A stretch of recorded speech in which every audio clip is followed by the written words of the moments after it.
五竹鼠，箱子是你拿了？跟我来。你一直坐在这儿就没人发现你？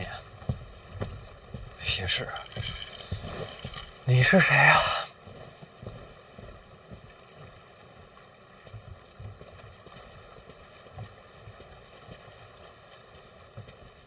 说，影子好像对你很感兴趣，一直想跟你交手。没兴趣。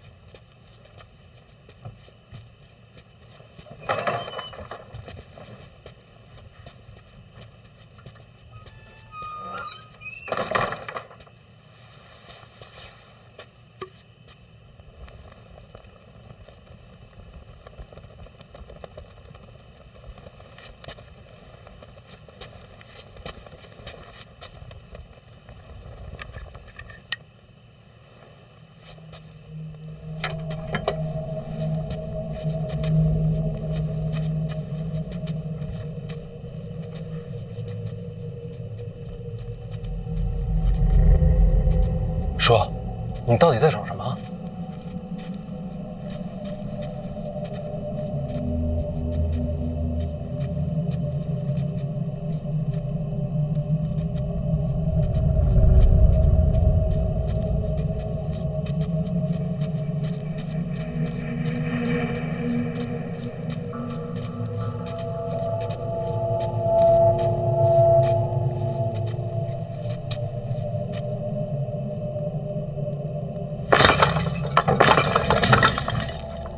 这里边有东西。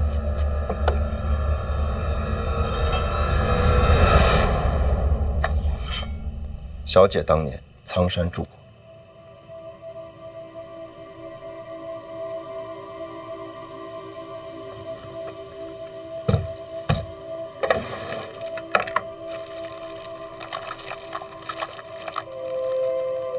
我娘藏的。本来该毁了，就像这箱子。这是我娘亲自毁的，为什么？遵循法则，超越时代的物品不能留存。谁的法则？神庙的？应该是。应该。忘了。既然这样，干嘛不全毁了？他又为什么留下这3个？超越时代的物品，不能留给这重启的世界。历史进程不该被影响。但你不一样，你是个错误。错误？你既是这世界的人，同时又源自过去。你是错误，是故障，是未知变量，也是逻辑漏洞。这是小姐原话。所以我那些记忆，难道是来自神庙？不知道，我只是复述。小姐留给你的是一线生机，修好它，你拥有扭转命运的3次机会。怎么修？去江南，去3大坊。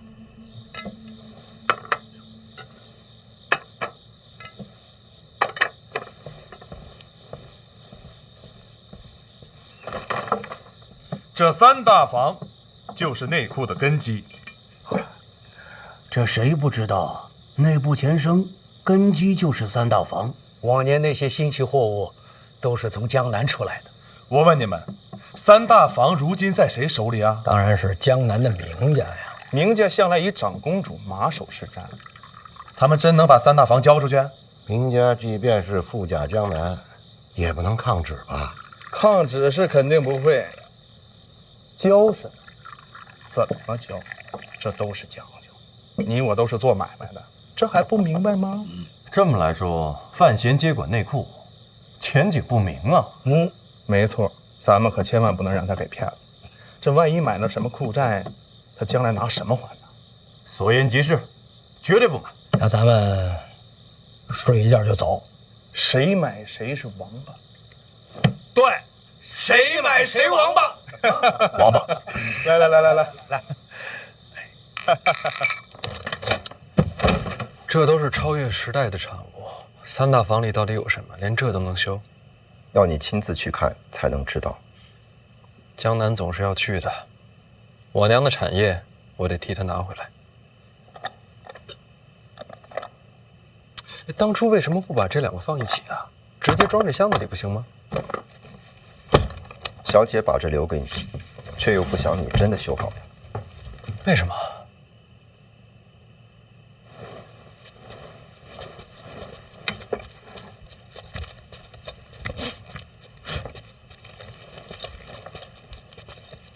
当神庙改变命运，未来亦将留下烙印。这句是真没听懂。当神庙之物使用太多，未来岁月，你终将去往神庙。这有点过于违心了。我等你到江南，到那时，你才有面对大宗师的底气。用这个对付大宗师，太欺负人了吧？未必。什么意思？有这个也未必斗得过大宗师？没错。大宗师也是人，这超越时代的武器怎么躲？我像正常人吗？成大宗师者，已不被人间常理束缚。那不成了妖怪？差不多。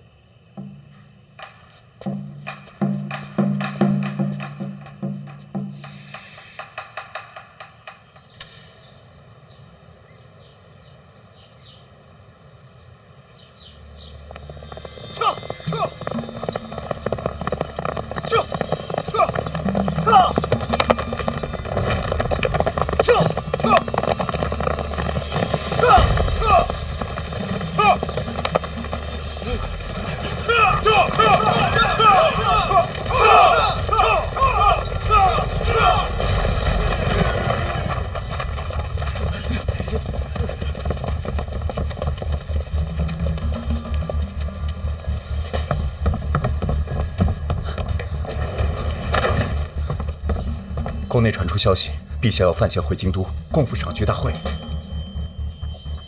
负债的事，陛下没提。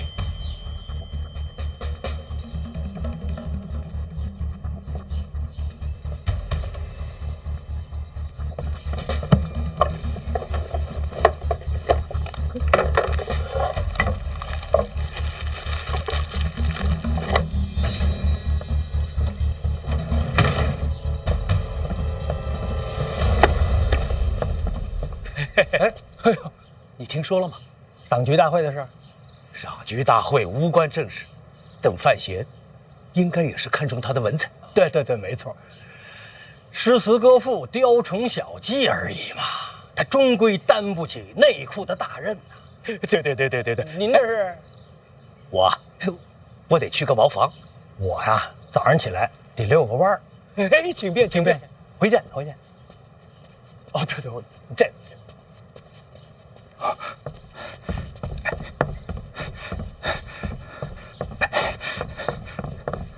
哎，你不是去散步了吗？这是你们家茅房啊！我也佩服你，散步怎么散到这儿来了？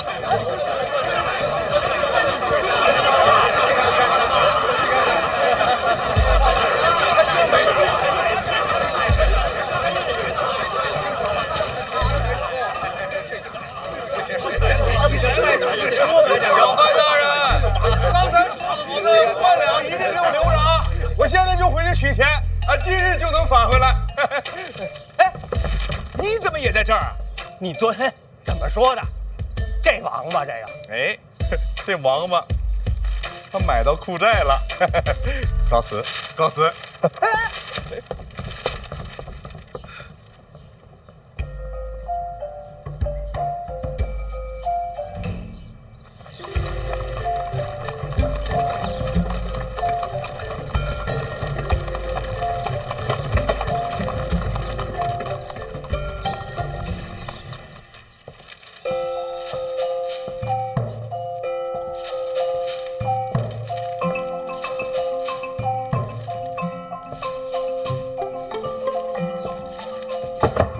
行了，快，擦手。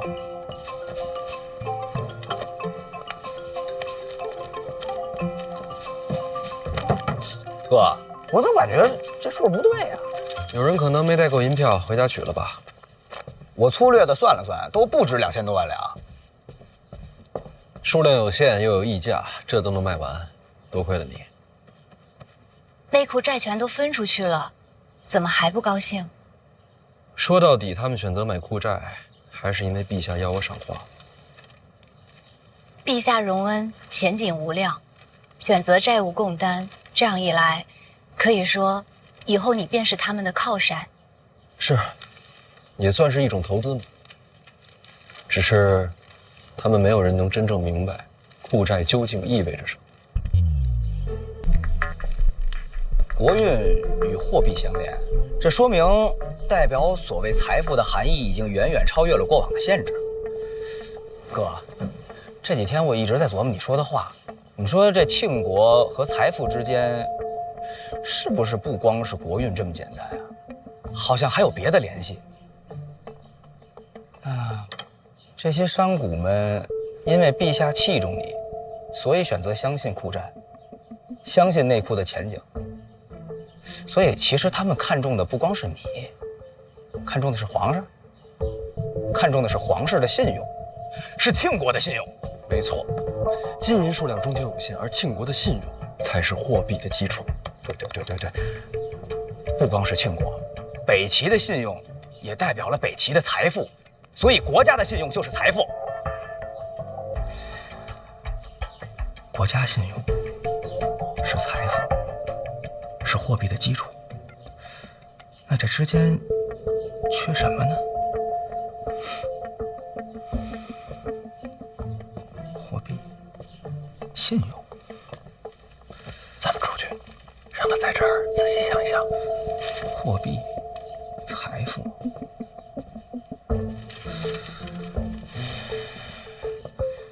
信用、财富。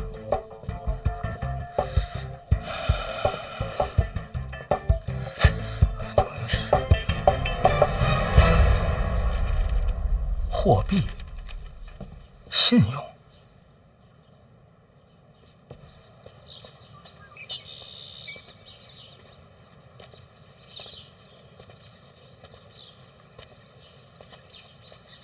思哲这是怎么了？看到了新的世界。这小子啊，在商贾之术上还真是个天才。你俩都是。不一样，我有另外的技艺，在某种程度上算是作弊。如果我俩交换，最起码在商贾之术上，我没他这悟性。这一点上，他比我强。那是好事啊。婉儿，对不起啊。怎么了？苍山恐怕待不了多久。那是当然，陛下还等你回去赏菊大会呢。我准备了那么久，最后成事，还是他一句话。天子嘛，自古以来都是天下中心。等赏花大会结束，咱们一起去江南吧。我也去。当年我娘在江南创立了3大坊，时至今日，仍是内库的根基。这些都是她留在世上的痕迹。我想，我应该和你一起看。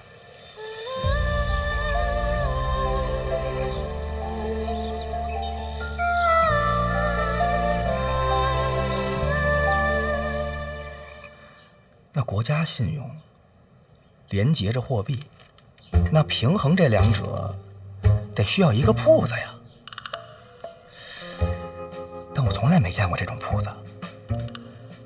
那这种铺子该叫什么呢？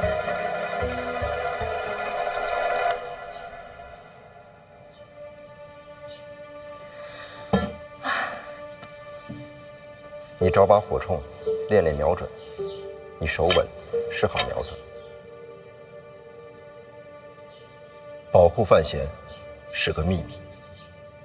你要我保护我哥，去抵挡一个大宗师？不是抵挡，是杀了他。杀一个大宗师，也或许是杀我。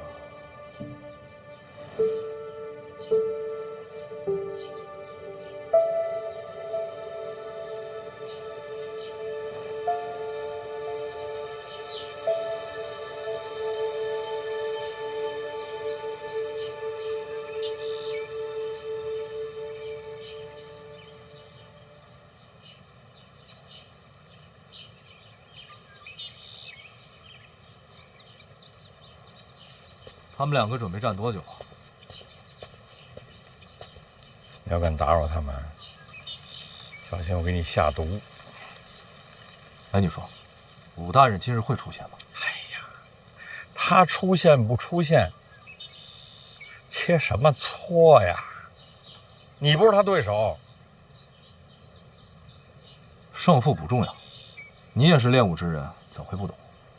我不是练武之人，那你是什么？我是他的老师。那你把他当徒弟，还是当儿子？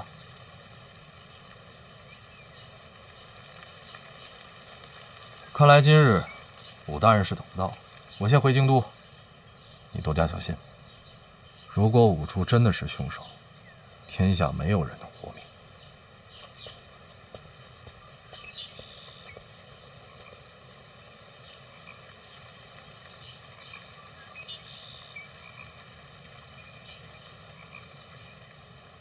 徒弟还是儿子，不都一样吗？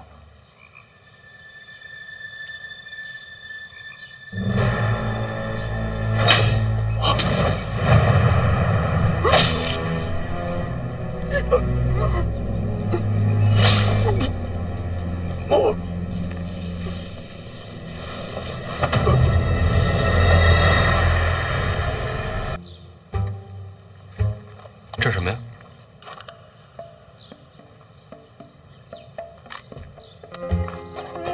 没什么。我都看见了，你买了把火铳。对呀，是有人欺负你吗？没有啊，就是我自己有兴趣。哦，那就好。你用的时候注意安全啊。嗯。思哲呢？他最近恍恍惚惚的。啊，他来了。哥，姐，来了，该走了。是该走了，都在等你了。不是姐，我那意思，我该去北齐了。去北齐啊？我跟哥都商量好了，娘也同意了。想好这个通商的主理人该做什么了吗？我想来着，而且越来越清晰了。我这几天一直在琢磨你说的话，什么国家信用啊、货币基础啊，我感觉这之间啊必须得有一个铺子调节平衡。那这个铺子如果开在庆国呀，估计连怎么死的都不知道。他必须开在北齐。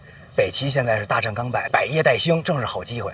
我能抓住这个机会，这个铺子前所未有，我这是开万世之先河。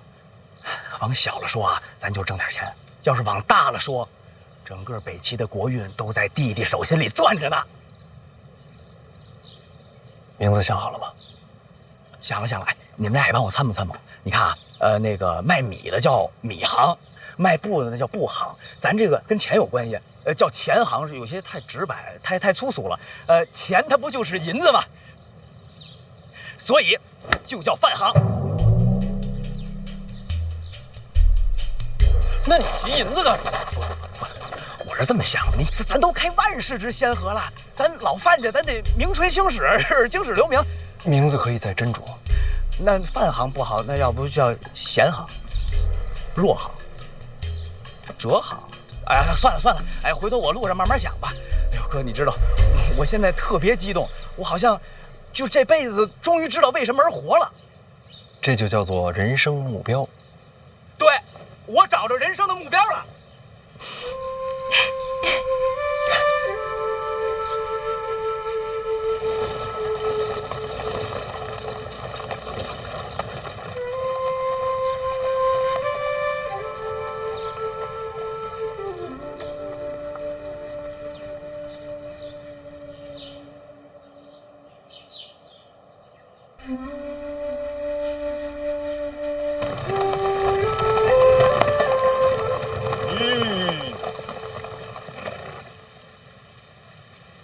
大人，是禁卫。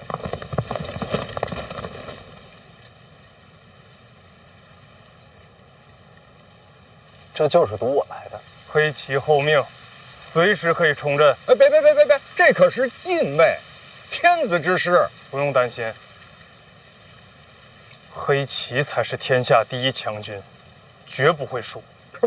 我担心的是这个嘛。老王的意思啊，冲禁卫可是重罪。院长交代，苍山一行受提司调遣，黑旗只遵军令。哎，来人了，来人了啊！这位不也是熟人吗？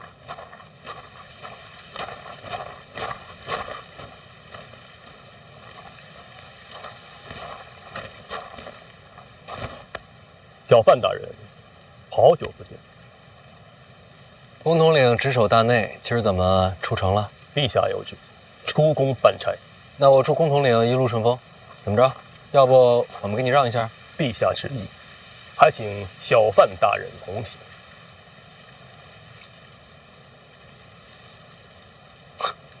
我才刚下苍山就找过来了，消息这么灵通。在下只懂听旨，其他的真不明白。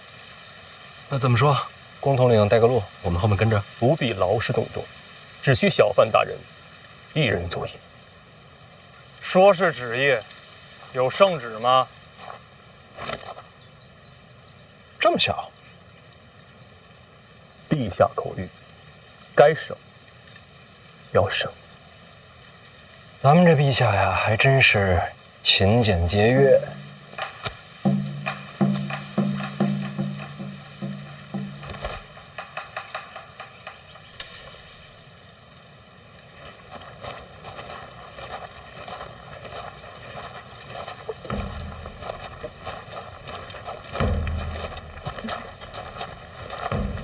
小范大人，请。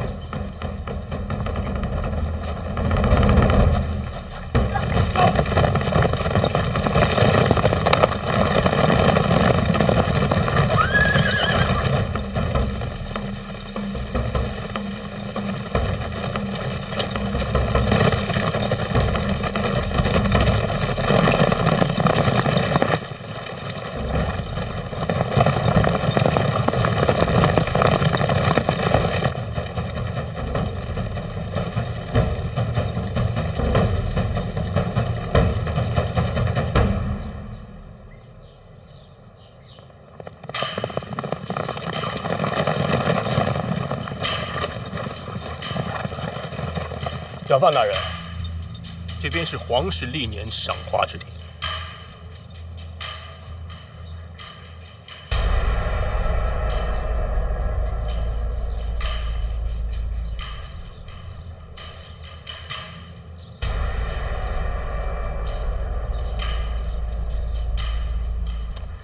鉴于山崖悬空而立，这便是传说中的悬空庙。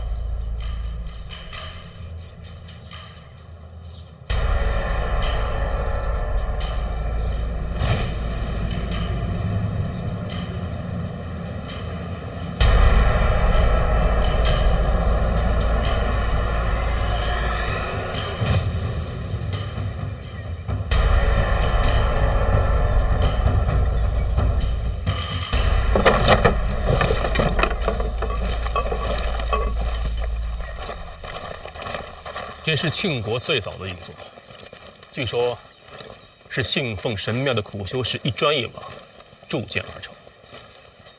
虽说天下的庙都是为了供奉传说中的神庙，可只有真正的神庙，才是与众不同。这众生之力也很了不起。小范大人还是更看重人。当然。不然叫什么人间啊？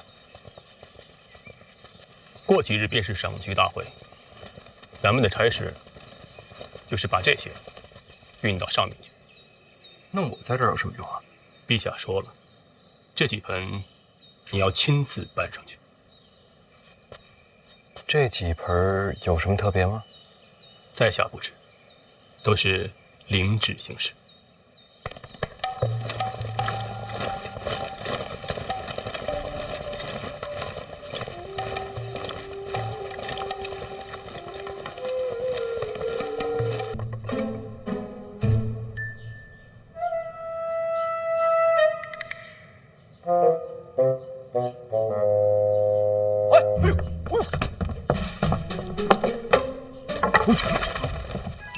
什么呀？看这帮商贾都往那个外边撒鸽子，我不知道是啥，我说拿一看看。是不是给京都传信了？山上的事儿，得让京都的人知道。那为啥呀？这个他们自己不就是老板吗？那买不买库寨自己还说了不算。无根之木，岂能立足？你的意思，他们背后都有根？废话。那我把他放了。你这就不许拉他了啊！你这。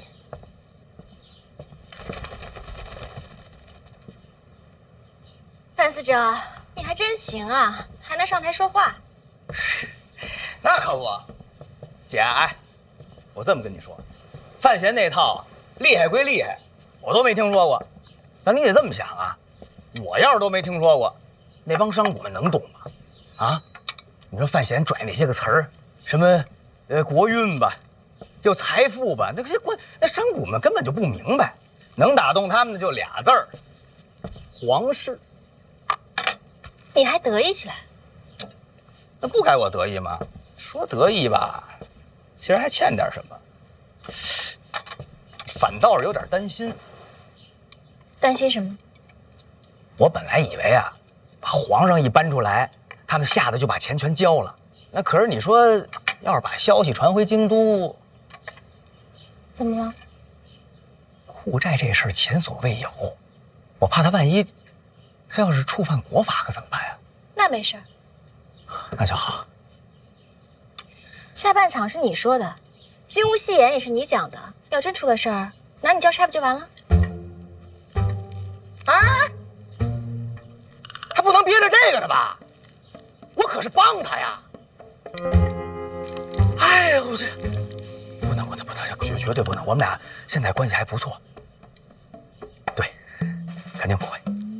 库寨嘛，怎么能算犯法呢？当然算了。什么库寨？我大清立国以来，从未听过此种事物。这逆子胆大包天，还什么分担皇室债务，属实荒唐，国法难容。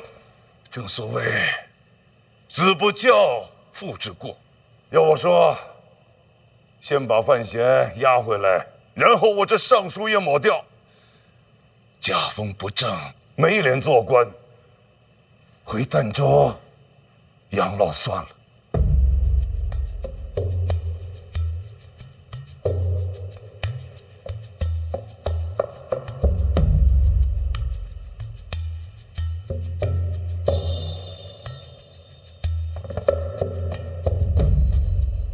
沈院长，别睡了。你在发火，喊我做什么呀？库寨这事儿，你总得有个看法。我看不了。瞎了。内库财权不在监察院的监管之内，管不了。没说内库，说库寨。新鲜？没听过。确实新鲜。库寨一事，自古就未听过。依照大清的律法，也没有库寨这一条啊。可若是治罪下来，也无法可依呀。这新鲜事儿，二哥怎么看呀？回太子的话，臣现在还在闭门思过，没陛下召唤，连门都不敢出，更别提善论朝政了。哎，说说无妨。无法可依，无理可循，但凭圣才而已。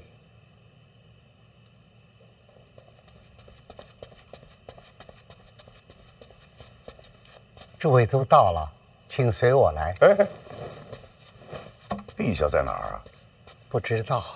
不知道，那你带我们去哪儿？后花园。深更半夜后宫花园，做什么？班花。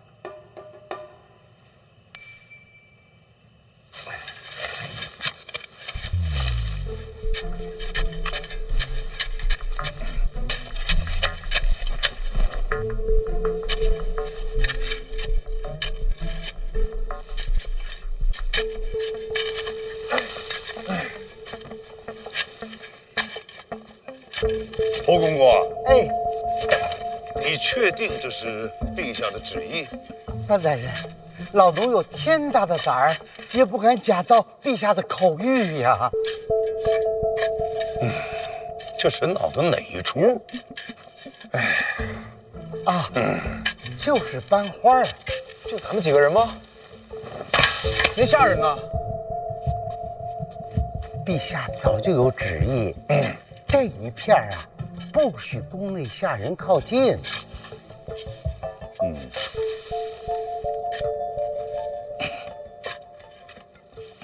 哎，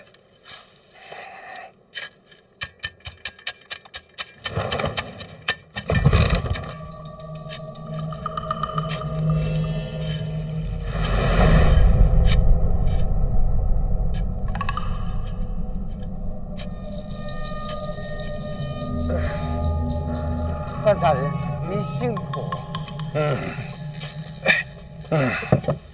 这赏菊大会每3年举办一次，之前都是在悬空庙吧？确实如此啊。这也不是什么珍贵的花，为何让我们亲自送过去啊？陛下喜欢啊。陛下是想告诉我们，这赏菊大会啊，他很重视。那为何要在此时告诉我们这些呢？我记得往年的赏菊大会不是这个时候啊。改期了啊？改到何时？就在近日。改的什么日子还要再等等。等什么？等小范大人从苍山回到京都。啊？这赏菊大会为何要等范闲回来呀？陛下是这么说的。也就是说，陛下重视赏菊大会，但何时召开要等范闲回京都。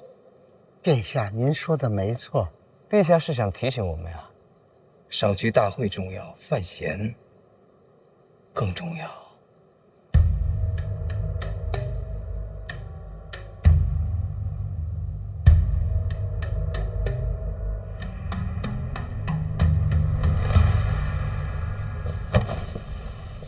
会不会留在京都没有带出来？我亲手拿下马车放进房间的，这么大个箱子，怎么可能说没就没呢？箱子里是什么？神庙里的东西。神庙里带出来的？神兵利器吗？如果佩奇确实是绝世神兵，缺东西，主体没了，其他东西一样都没有少，唯独少了一个箱子，那说明对方至少知道它是什么。知道这东西的人可不多。谁？大人，那儿有人。好身手，我都没察觉。走啊，收好板儿。是。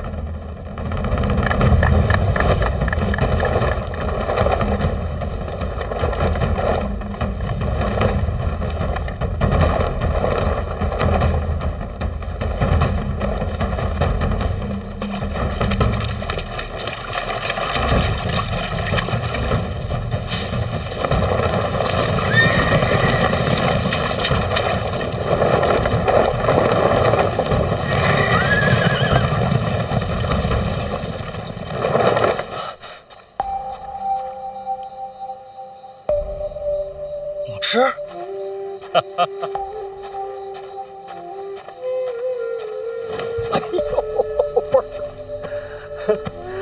哎呦，金统领，哎，你们不是回营了吗？裴奇军令守在苍山，保护祭司。影子，王启年挺警觉啊，闹了半天全是检察院的，你们跟这儿团建呢？何谓团建？我们家新词儿多，你习惯一下就好了。哎，老师，您怎么来苍山了？不是你在这儿吗？小范大人，你是不是丢东西了？你在我门口偷听。我觉得是武大人。什么意思？他一直暗中跟着你，就是想跟武大人交个手。小范大人，你得了武大人的亲传，我们2个交手也是未尝不可呀。别动啊！动我就毒死你！那没事了是吧？啊，应该是没事了。走，就当我们不存在。那你也当我不存在。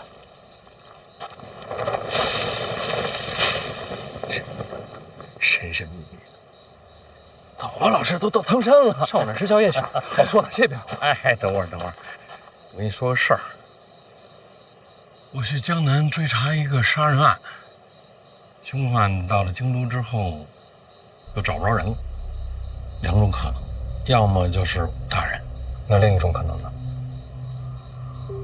有人把这个凶犯在京都给藏起来了，连检察院都查不到痕迹。当然，有这般手段，京都能有几个呢？啊，这也是线索。来苍山陪你待几天，这案子透着诡异，回京都就朝着这路子往下查。我本来想有了结果之后再见你，我在暗处。是，哎呀，你媳妇那肺痨啊，让你给调养的差不多了。回去之后呢，一天一粒，药吃完了，病根就除了。百年好合，陛下想看，我也想看。要不您告老吧，我养您。胡说八道！我认真的。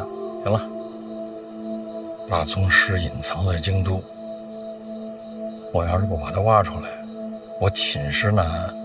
不是，哎呀，别唠唠叨叨了，赶紧给我生个徒孙儿。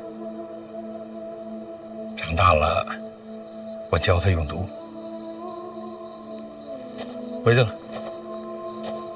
那您答应我，别玩命。放心，我比你怕死。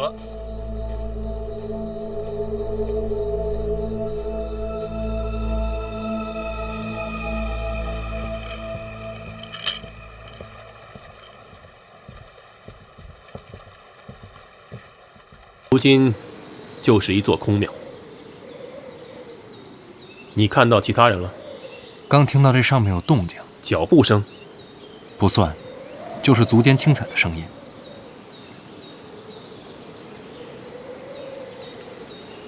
这也没有地方藏人了，会不会是飞鸟停留？也有可能。放心吧，我们走后就是禁军入场，必定会上上下下彻查一遍，不会有任何隐患。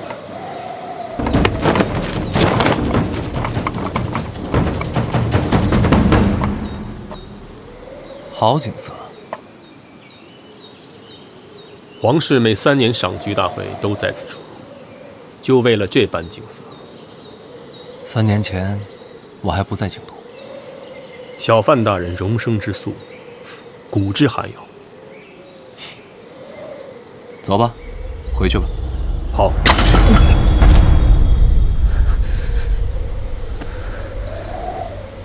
大人内息有些混乱。没事儿，我这功法有时不受控制，已经没事了。大人功法在下不便多问，但内息混乱，总之不是好事。该问问你的授业恩师。没人教，我自学的。这样自学。说句实话，小范大人，陛下对你真是没得说。赏花大会等一个臣字，在下闻所未闻。小范大人前途无量。公统领客气了。未来可期，更要保重身体。功法的事，万万不可大意。多谢关心。小范大人未来可期，在下也想攀攀高枝。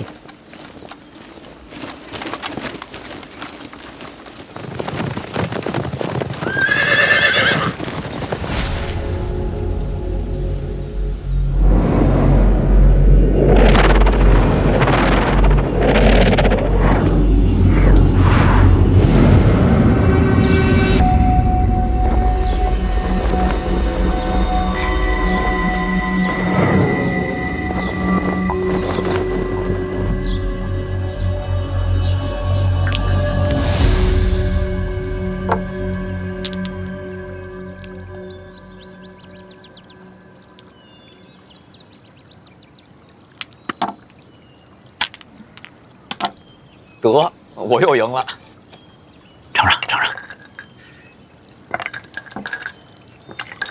啊，你不是姐，你这不够嘞。输光了。不是，咱亲姐弟，咱也得明算账啊。没钱了。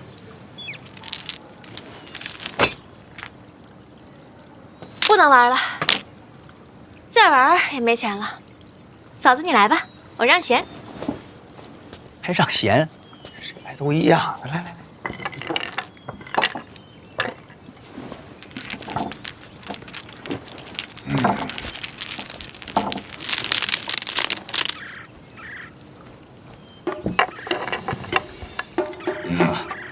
西北，来。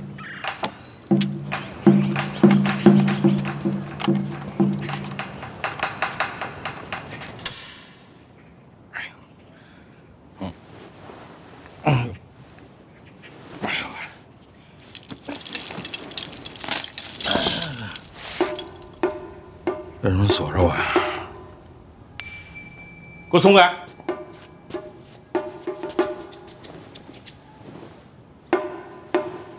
聋了？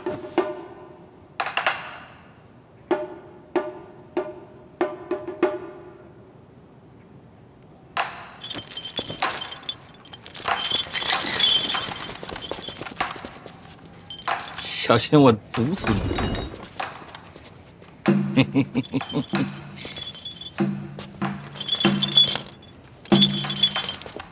我毒死你们！这里可都是你的人啊！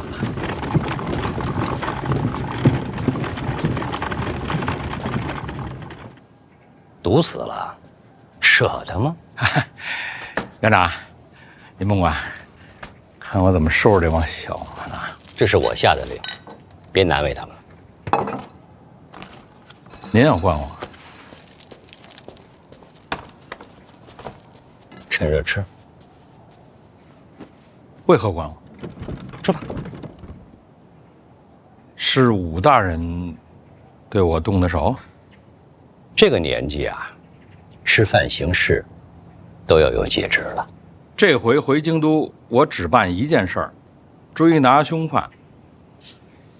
可是我有点不明白啊。江南这个凶犯已经查到了行踪，回到京都之后就销声匿迹了，监察院也查不出线索来。是什么人在背后保护他呢？下回想吃什么，提前告诉我吧。院长，啊，您要干什么呀？给你送饭呢。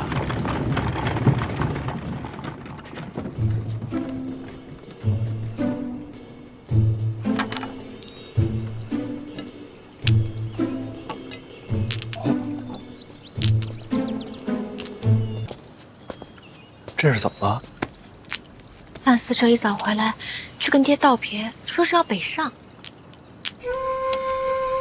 所以现在是想走之前再玩一次牌九？不是他提的，是爹。爹主动说要玩牌九。爹这是不想让思哲走啊。难怪，爹银子准备的这么足，一直输，一直逃。原来不是想玩牌九，是想留住他。真心实意不好意思说出口，就想把人留在牌桌上。那是姨娘为什么劝他走？这点我实在是想不明白。我想，姨娘呢，也是想尝试着放手，让思哲能够一个人真正的成长和历练。其次呢，最近京都许多风波都是因我而起。这个时候让思哲离开京都，未尝也不是一种保护。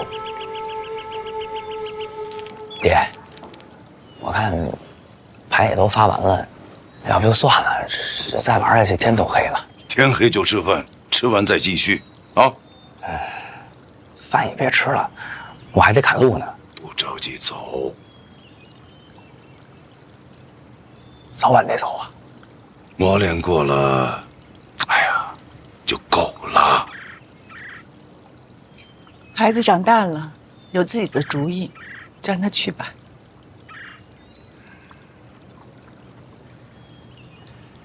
那这样，爹，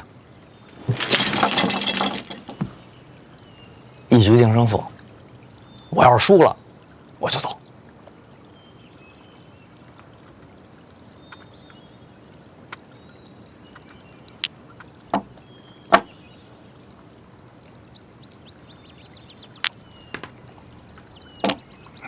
得，那您二老这又出局了。那这场还是得看咱俩。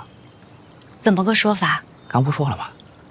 我就玩这一把，这把我要输了，我可就走了。你输了你就走，那赢了，是不是还继续？那咱先赢了再说呗。而且赢了也没法玩了，你几位也没银子了。嗯。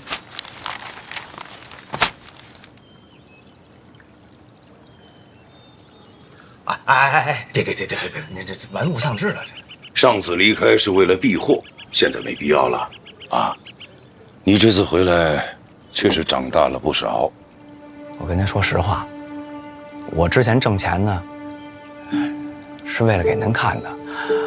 我就是怕您觉得我是一个不中用的儿子，我就想着能让您骄傲一把，我就想着干点什么能让您看见。我看见了。但这次和以往不一样，这次其实我是为了我自己。我想在北齐开一个前所未有的铺子，想让北齐的国运和财富相连。所以这一次，我其实是想追逐我自己的梦想。思哲是真长大了。好吧，就照你说的，一局定输赢，输光换人。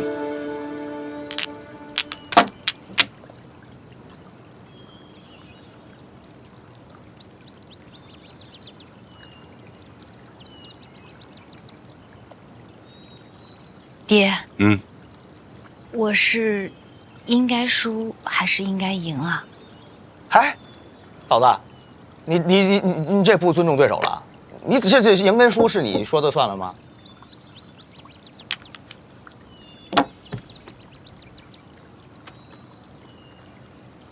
这我就赢了。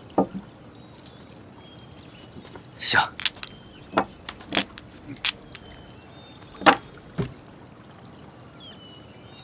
这我就输了。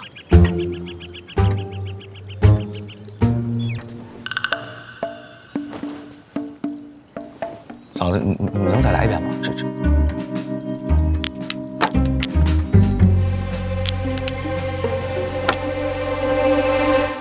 哎呦，嫂子，这是戏法啊！你这是？以前生病的时候，自己跟自己玩，练多手就快了。这，咱们刚才算开了眼了啊！这是。那我到底是该赢还是输啊？天下没有不散的赌局。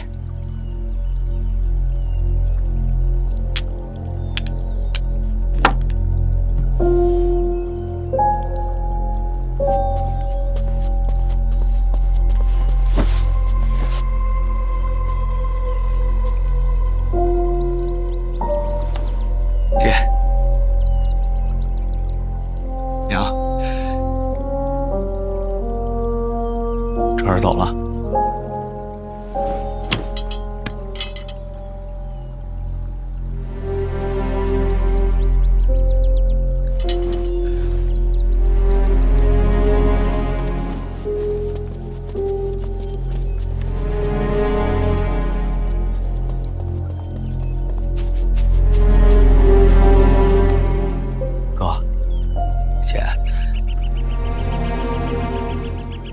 爹和娘就拜托你们了。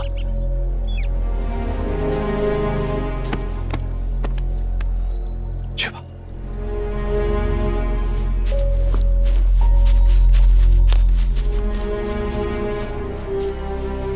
哥，我嫂子那招，我回来你让她教我啊。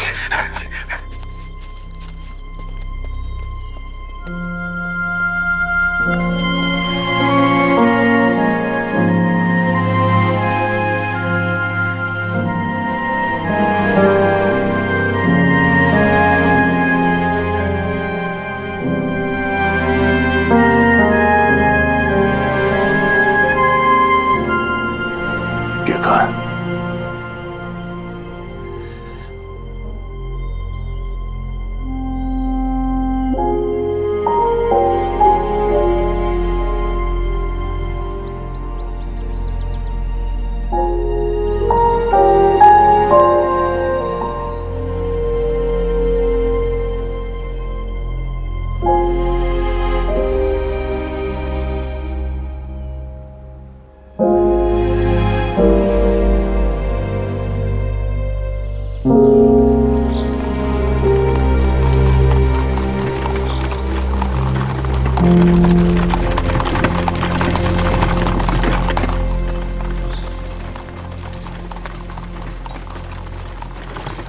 么情况？哎，大人，堵成这样，您坐里边吧，这外边灰大呀。怎么这么多车啊？这京都的大小官员呀，这会儿都赶着出城往悬空庙去呢。这平时上朝也没见这么多人啊。上朝的时候，那是分等级的啊。这低级官员呀，都没资格去上朝。而这上朝的官员吧，有些也都走着，他不坐车，路上啊，正好还能吃个早点。可是这要去悬空庙啊，大小官员都得坐车，所以就挤成这样了。上朝不是都有资格，赏花就都能去了？天下同乐嘛，当官的都能去。这话说的，天下都是当官的，老百姓呢？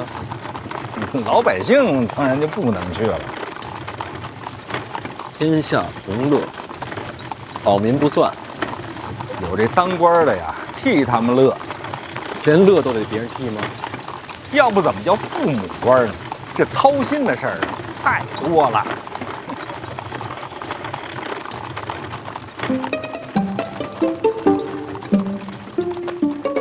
3品以下照直前行，3品以下照直前行，3品以下照直前行，3品以上这边走，3品以上这边走，3品以上。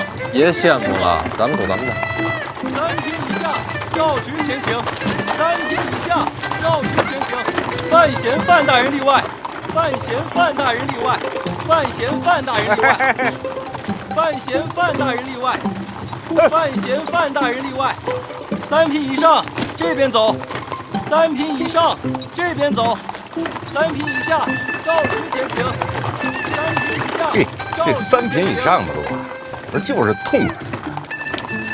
为什么我例外啊？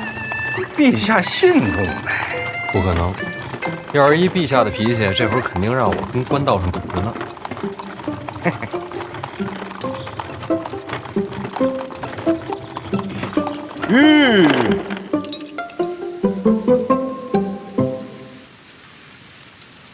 快，这朝着不对啊！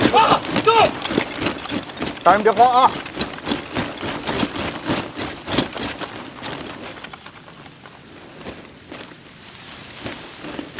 有危险我先撤了啊！我轻功好啊，求援方便呀。那我谢谢你啊，应该的。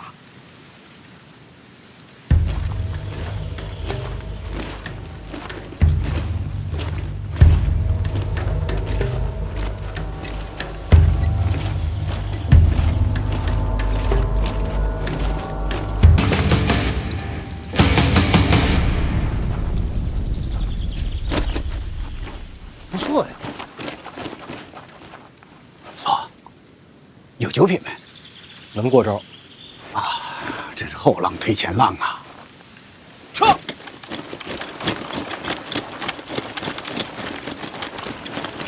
叶大人专门找我，就是为了试一招。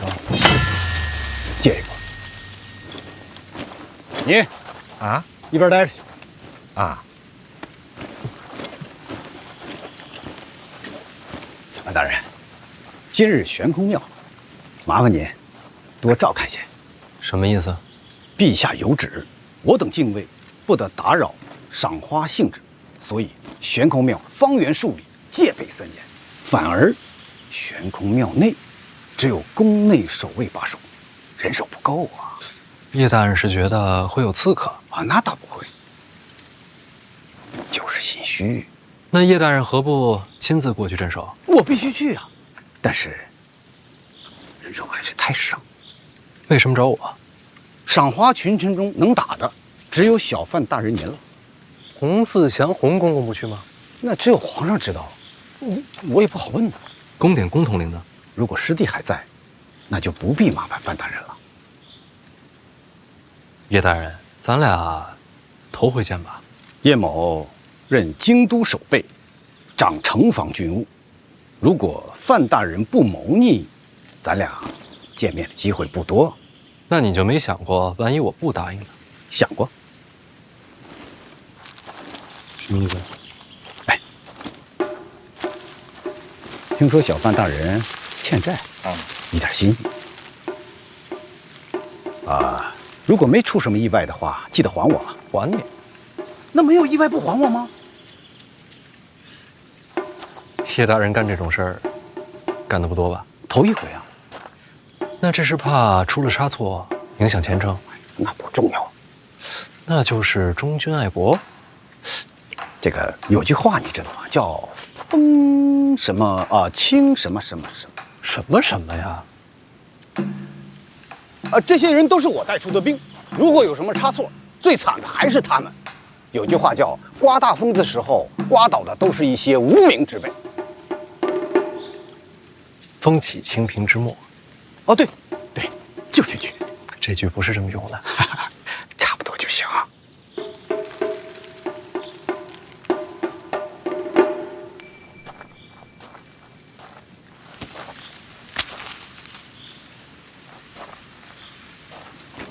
不够，等真出了事儿再给我也不迟。哦，那这么说，范大人就是答应了。不过叶大人放心，赏花大会3年一次，4次平安，这世上哪有那么多意外啊？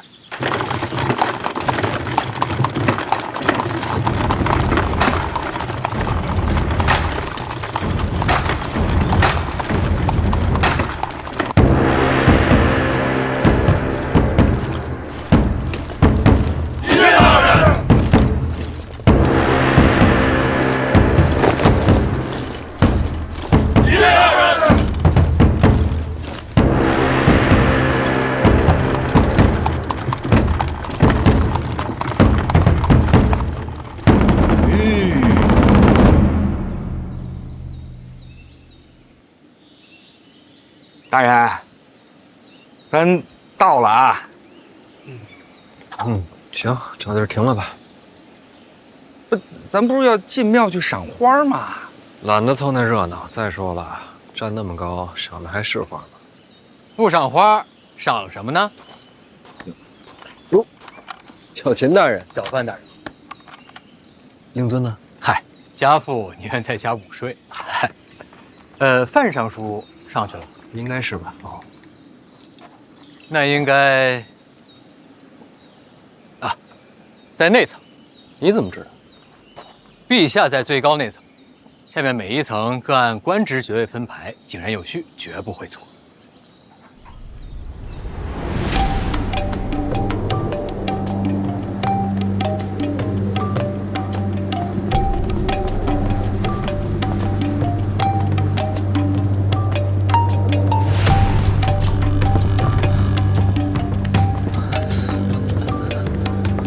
别怕，结实的很，摔不下去。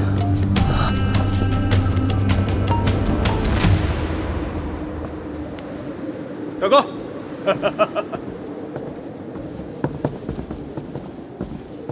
小不点怕高？3年前还小，没来赏花，天知道，这么吓人。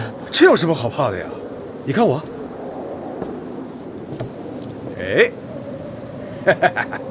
站得高才能看得远，才能有居高临下的感觉嘛。来，我不敢。哎，人各不同，不是所有人都想像太子殿下一样，总想着望高站。二哥也怕高？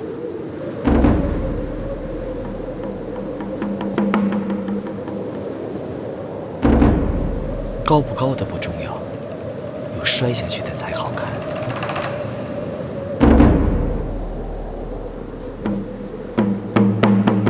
只要我站得够稳，没有人能让我摔下去。是吗？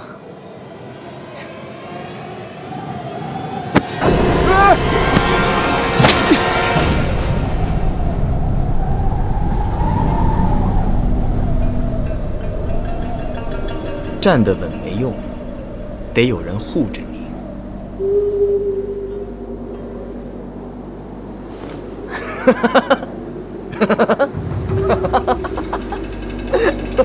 怕了。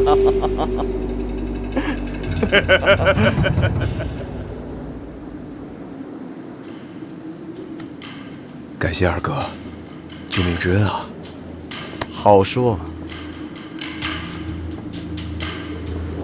臣等恭祝陛下福寿安康，大庆国祚永年，陛下万岁万岁万万岁！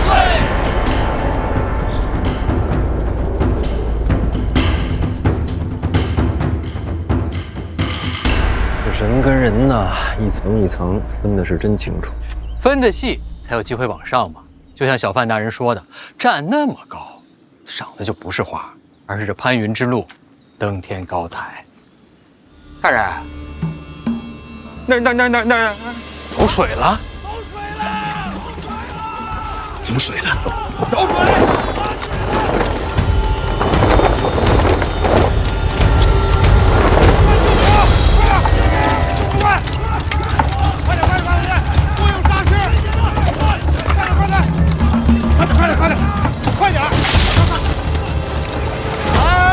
小范大人，你怎么还不去护驾？好了，协助叶大人查清火源。是。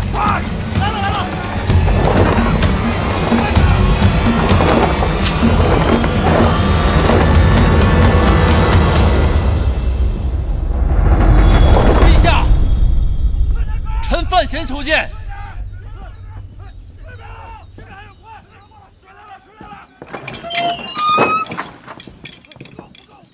陛下，有人放火。你放的吧？我是来护驾的。护驾？火呢？灭了。灭了护什么驾？臣担忧陛下安危啊。百姓，进来。我检查的仔细一点，一点火苗都不要留。您看这火折子。火折子，这火像是人为的呀。这火起的确实蹊跷，要是真有刺客，此处高悬崖壁，最难防范。哼，陛下还是回京都暂避一下。朕这一生什么样的风浪没经过，一把没燃起的火，就给你吓成了这个样子。陛下一生遇刺43次，从未退。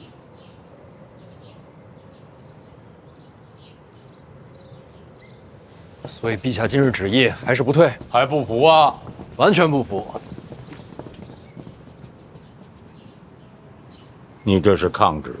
不是我想抗旨，遇到今天这种情况，在场各位都想抗旨。我没有。陛下是庆国之主，也是万民之主，一人身系天下安危。如今悬空庙有自杀风险，陛下下旨不退，这旨意我等要是接了，才是对陛下安危弃之不顾。所谓忠臣，就是即便抗旨，也要护陛下周全。不是花中偏爱菊，此花开尽更无花。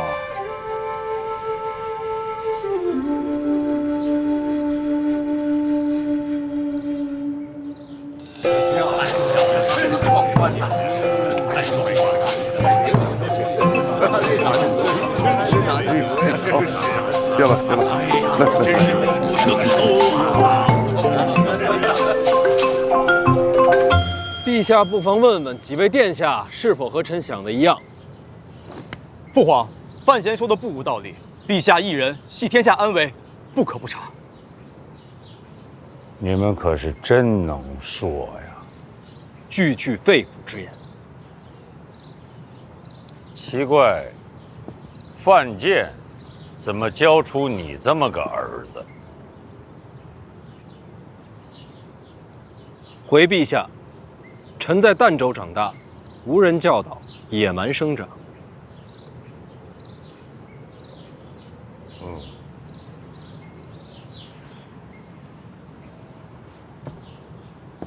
你前半生受了不少苦，但是你自打到了京都，可谓是意气风发，所以长辈不欠你什么。陛下说了算。好了，别再拜朕的姓，今天是个好日子，吃酒赏花。来，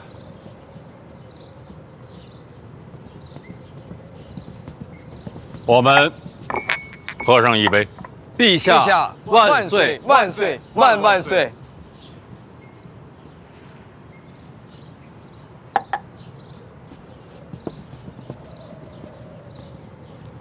朕把李承泽禁足了半年，满意了吧？我哪敢？去，和他喝一杯。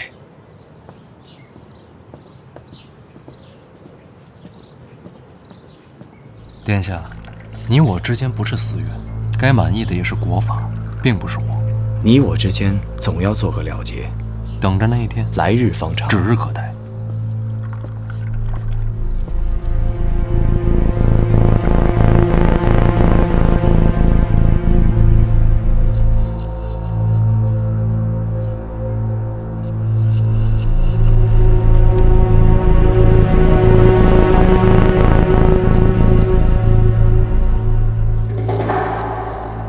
陛下，那喝完了。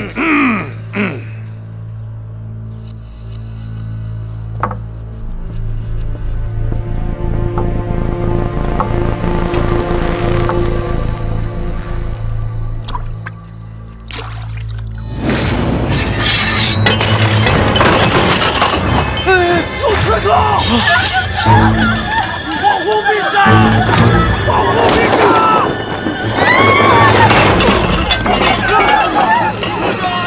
快跑！陛下，保护陛下！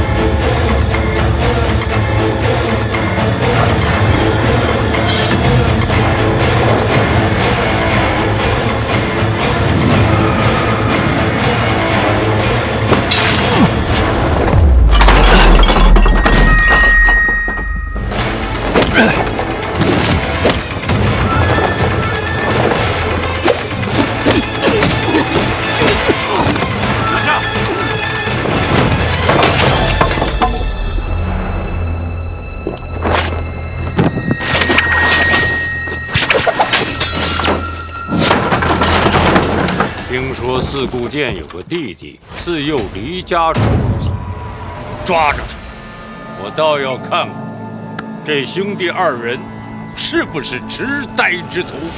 守好陛下！你草率了。有刺客！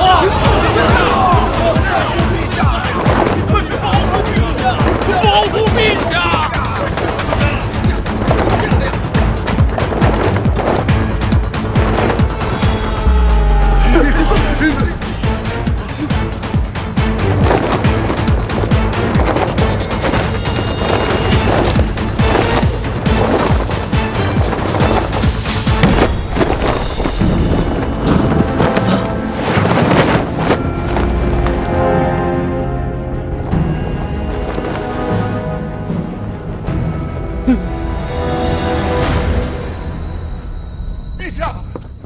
陛下，怎么范闲一个人追过去了？你怎么不关心朕的安危啊？